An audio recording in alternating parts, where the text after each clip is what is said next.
I'm Mira Rubin here with you on Enlightened World Network. And today's topic is timing. We know that everything is timing, or so they say. And we get to talk about how to align with perfect timing, how to manage our impatience around the timing of things, what it feels like to wait, and just explore all those avenues. But before we get started, let's take a minute or two to get present. Let's take a deep breath in through your nose and hold it. And imagine clean, crisp oxygen flooding your lungs, flowing into your bloodstream, nourishing all your cells, all your organs, and bringing vital life energy to your body and being. And as you exhale, exhale any tension, stress, negativity, fatigue. And now let's take another deep breath in through your nose and hold it.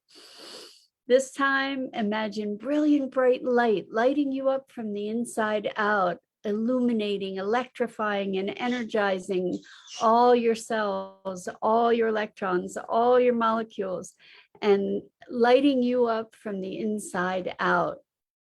And as you exhale, exhale any remaining stress, tension, negativity, fatigue. And now let's just gently press our palms together and softly, softly, softly rub your fingers against your palms and feel the deliciousness of that sensation and bring yourselves present right here, right now. Welcome, welcome, welcome. So today we're talking about timing, and they say everything is timing, right?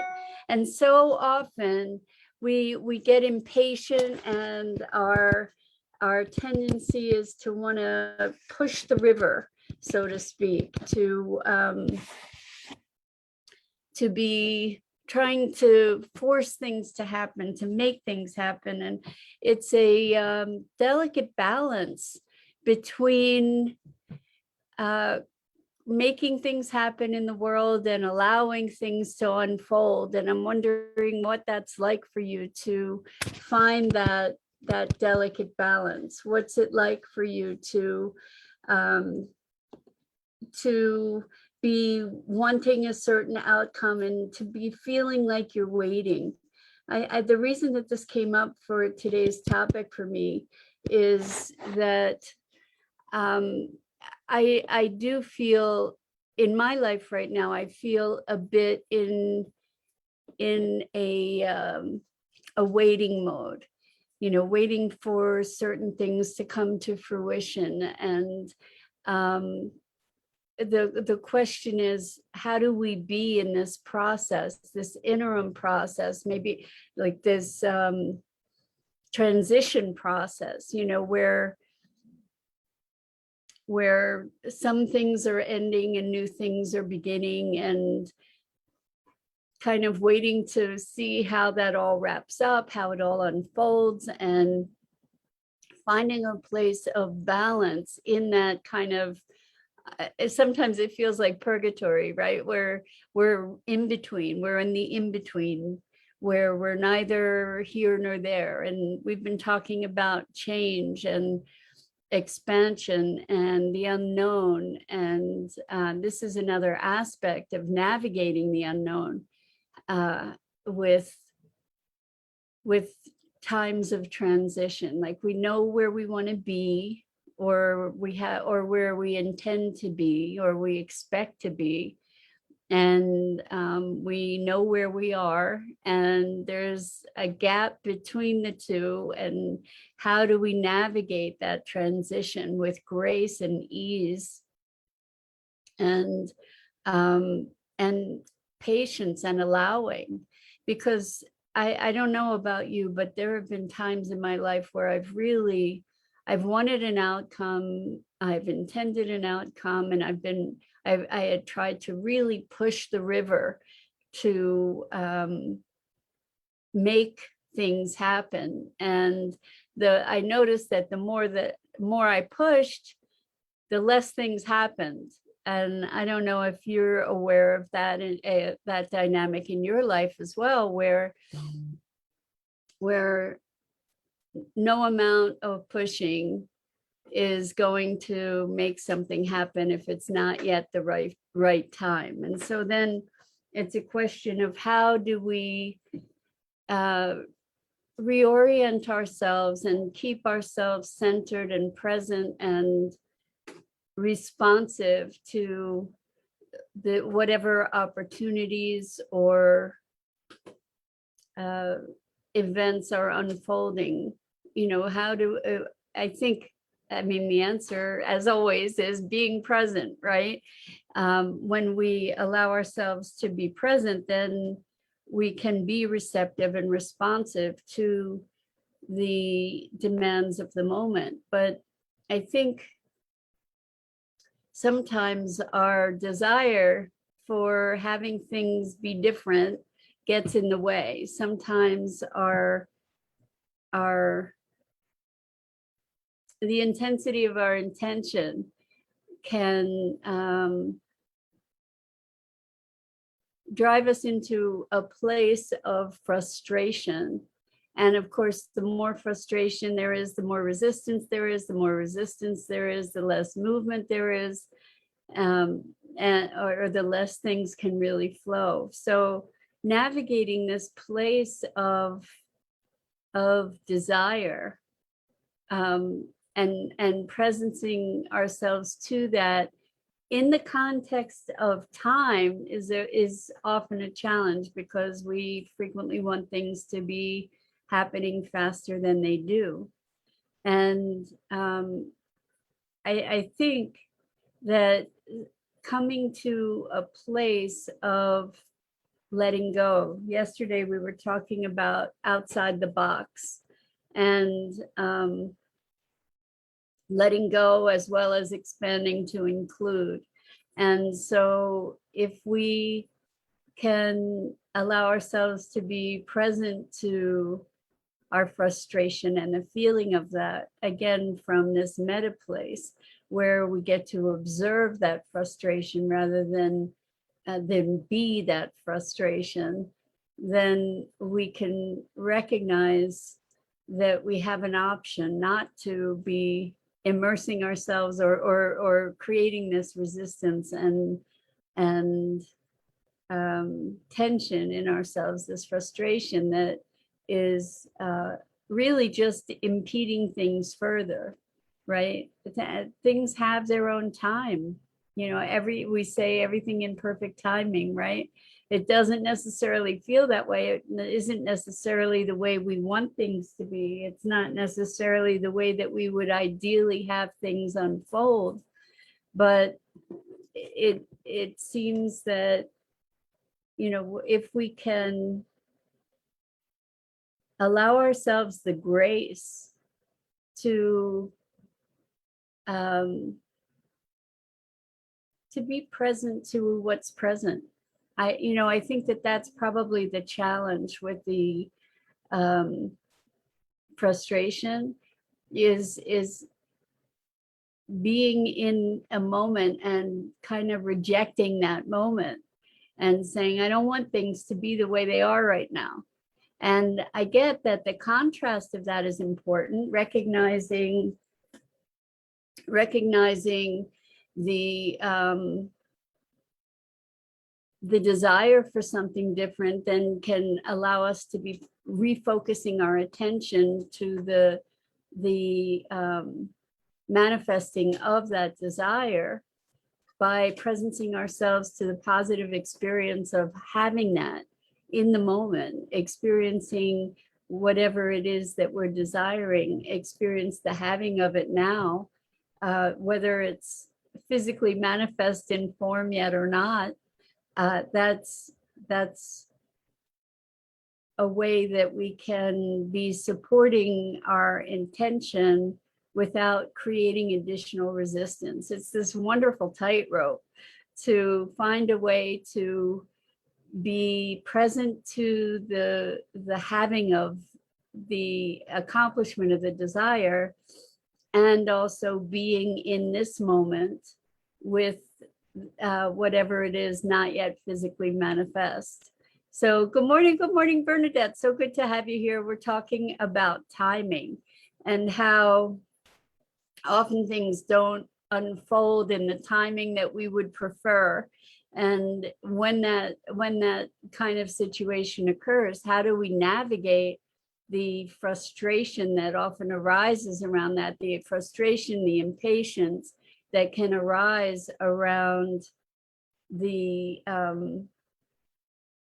at least momentarily unfulfilled manifestation of a desire. So I think in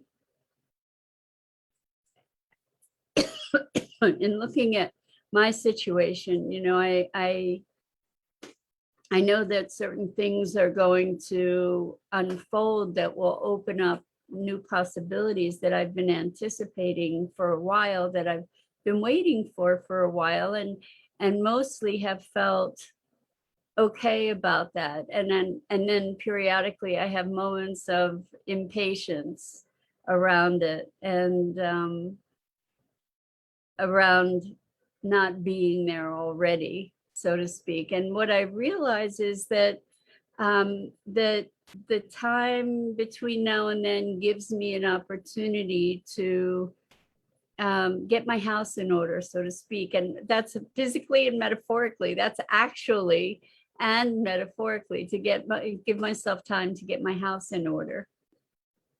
And I think that that's something that we can all be looking at. Bernadette says, I believe the universe dictates when. That's kind of what we're getting at, exactly. I also believe if we do not handle things when they arise, the universe sends it back to us in a different form. Oh my gosh, Bernadette, so true, so true.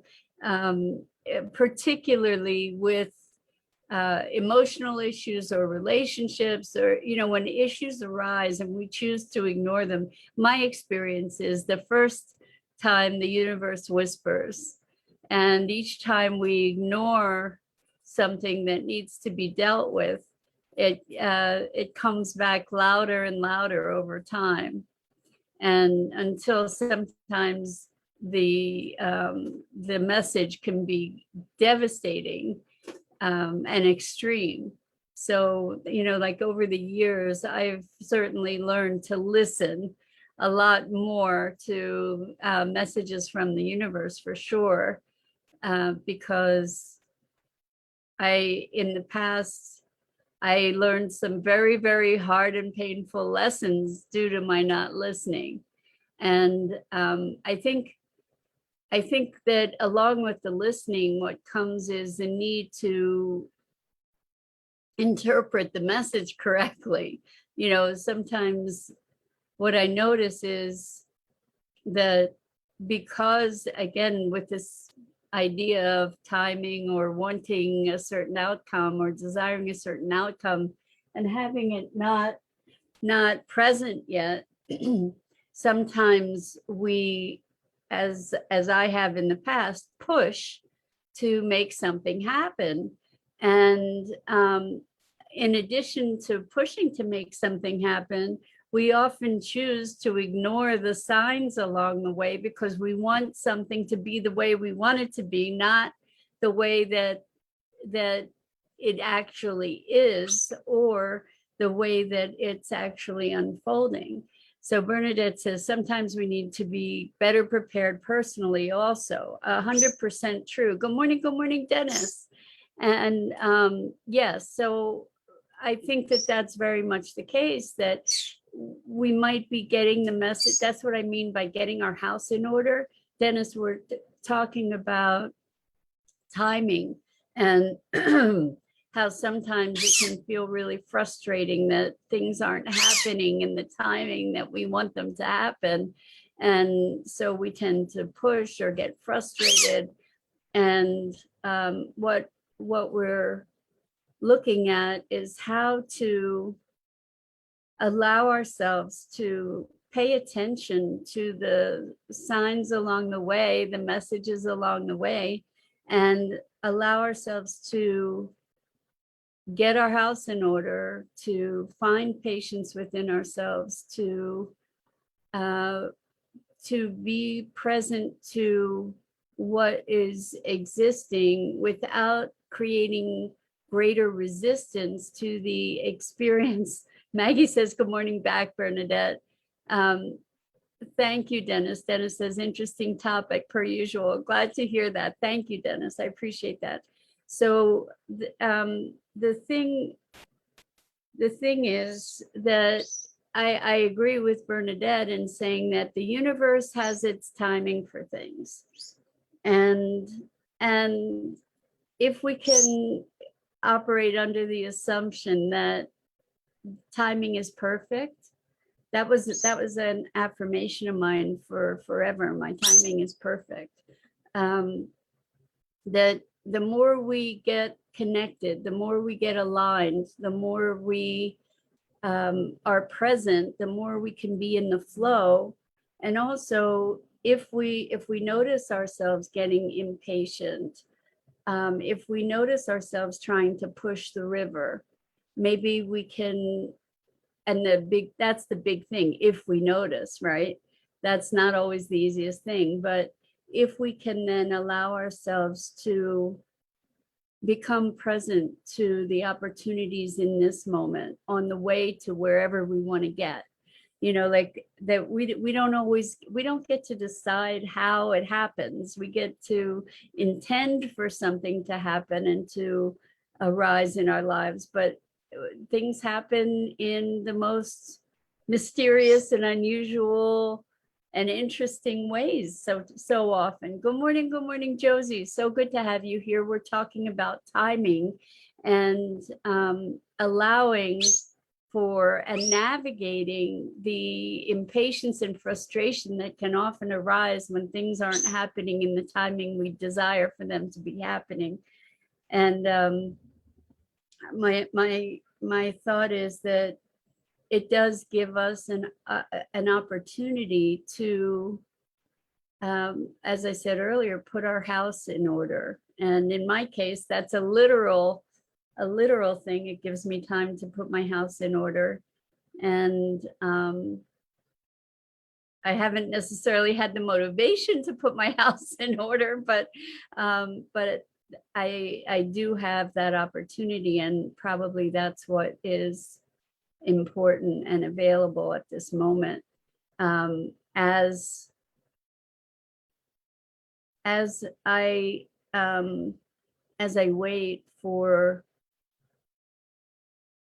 the unfolding of things that I know are on the horizon, and I realized just in saying that I think I've been in a mode of waiting in a lot of ways, and it occurs to me that rather than waiting, I could be in a place of preparation, as we all could be, so if we're, for instance, and this is more abstract, but so many people are in a place of manifesting a relationship. And maybe the thing to be doing on the way to manifesting a relationship is to be preparing oneself for that, to be seeing oneself in relationship, and how or what's available in growth on the way to that, on the way to manifesting the relationship. How can I better prepare myself so that I will be a good partner, and I will be I will be drawing the person that would be the best person for me in partnership to me. So Bernadette says things will happen when they are meant to happen. And that's the thing, is surrendering to the perfect timing of things, and not being in a place to say,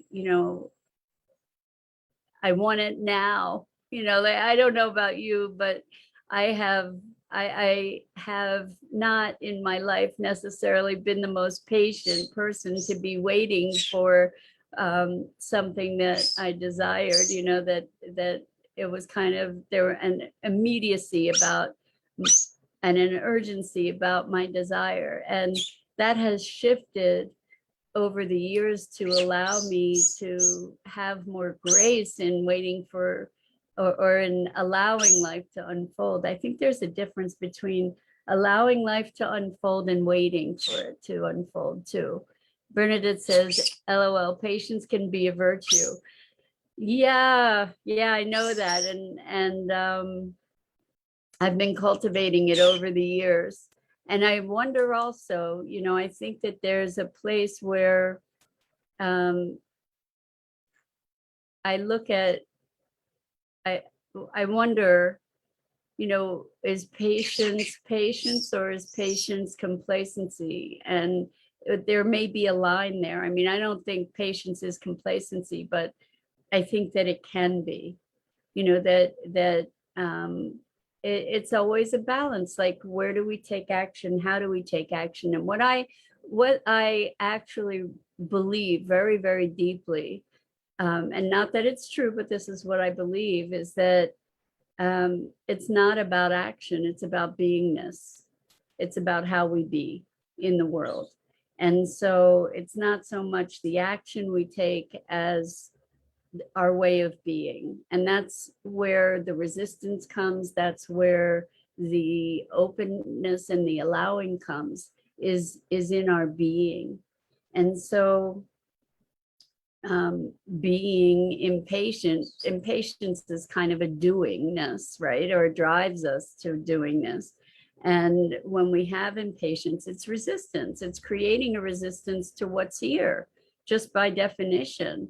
And with that resistance, we create resistance breeds more resistance, right?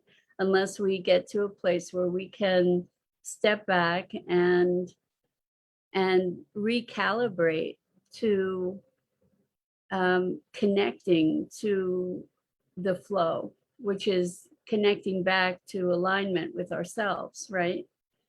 And then that is maybe the truth of patience, is when we're in that alignment and we're able to be present. And maybe even patience dissolves then, because it's not about being patient. It's no longer about putting the attention out to something beyond. It's being present in the moment. And Bernadette says, when you wait for different outcome that's presenting itself, can be when you wait for different outcome that is presenting itself, it can be complicit. I'm not sure what you mean.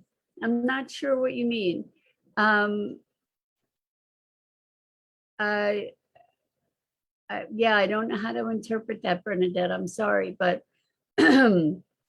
when we are, maybe you mean that if we're waiting for a different outcome than is what's present in the moment, maybe we're not being who we need to be in order for that outcome to appear.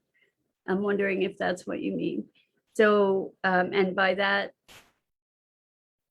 token, being complicit in the outcome not presenting itself, maybe. Anyway, yeah, I thank you. Okay, so Bernadette says, yes, that's exactly the case. So good morning, Lisa. Welcome. So good to have you here. We've been talking about timing and pushing the river versus patience and alignment and presence, and how when we're in a process of waiting for something to unfold,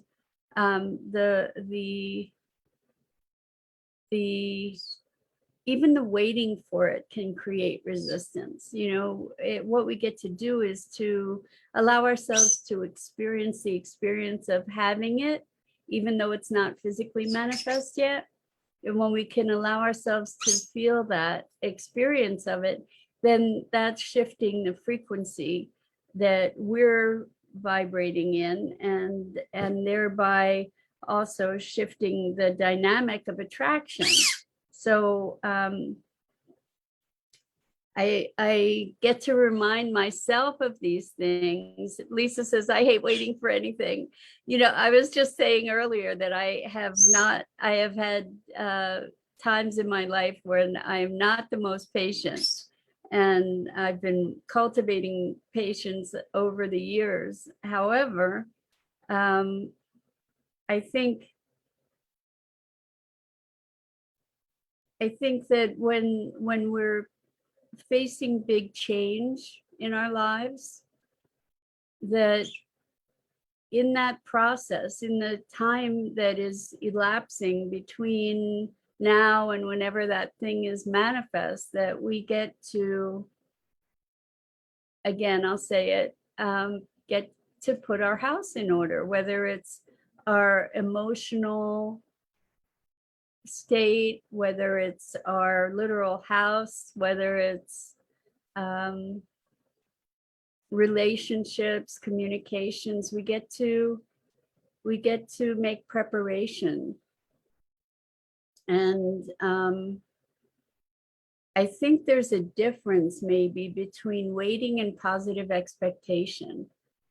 I'm not sure, but it's something to entertain. We can look at that together too. So I think that the key to timing is alignment and releasing whatever resistance we have to the moment being as it is, and to allow things to unfold while creating a fertile environment for them to occur. And yeah, I think that's it for today. But as always, I so appreciate your engagement in these morning musings and looking at these different topics that we come up with and are able to share together. So I really appreciate you. And Lisa says, I'm in a growth period, but it's slowed almost to a stop, and it's so frustrating. So that's really what was prompting this conversation, Lisa, is that I found moments, you know, like there's a lot of change that's on the horizon for me that I've been anticipating for a while, and I've had moments of frustration that it hasn't shown up now. And so that's really what motivated this conversation, is to be looking at how the frustration itself sets up further resistance, and that what we get to do is shift our beingness around our desired outcome, to be able to be receiving. Because when we're pushing, that's an outward energy. We want to be able to be receiving what it is that we're manifesting, right? And with the growth period, maybe it hasn't really stopped. Perhaps what's happening is it's an integration phase, and maybe there's a way to align with yourself to recognize that there may be things going on under the surface, Lisa, that you're not aware of, that are helping you to really manifest this growth, that, you know, to be putting your house in order internally. That may be the case. Bernadette says it forces us to reevaluate what is meant to happen, opposed to what we want to happen. There is that, because maybe we get an outcome we weren't anticipating, for sure. Waiting too long can change outcomes that were meant to be different from what the universe lines up for us. So it is a dance. It is a dance. We're dancing with the universe, and maybe we're dancing with our higher knowing. And that's where this allowing comes in, versus trying to push the river, as tempting as it may be, through the frustration of not having things happen now in the timeline that we want them. So with that, I'm going to sign off for the morning. I'm Mira Rubin. This is the Core Connection, and I go live here each weekday morning on the Enlightened World Network Facebook page. I am so grateful to you, and to Ruth Anderson, who is the founder and genius behind all the Enlightened World network properties, Enlightened World Network Facebook page, Enlightened World Living, EWN One with the Earth. And please check out the other awesome programming. It's so good to be with you. As always, wishing you a wonderful, wonderful day in perfect timing.